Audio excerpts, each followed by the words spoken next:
الفنانة الجميلة القديرة عبلة كامل حبت تطمن الناس بصوتها في رسالة صوتية أرسلتها لي، وأنا بشكرها مرة تانية. بتتكلم على أنا هسيبكم بقى تسمعوها هذه الرسالة الصوتية. بيحبوني إنه أنا الحمد لله كويسة وبخير.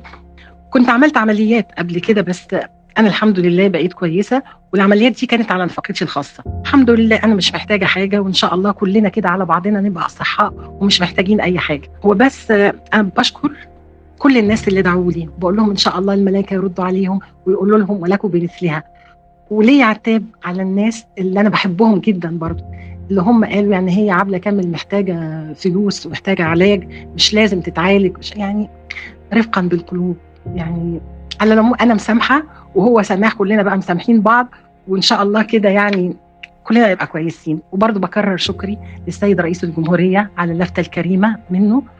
وأحب بس أقول حاجة، إنه أنا ما عنديش صفحة، كانش عندي صفحة ومش هيبقى عندي صفحة لغاية ما قابل وجه كريم إن شاء الله. ما فيش صفحات. هذا قرار كريم لكل الفنانين علشان قيمتهم الفنية وعطائهم لهذا المجتمع.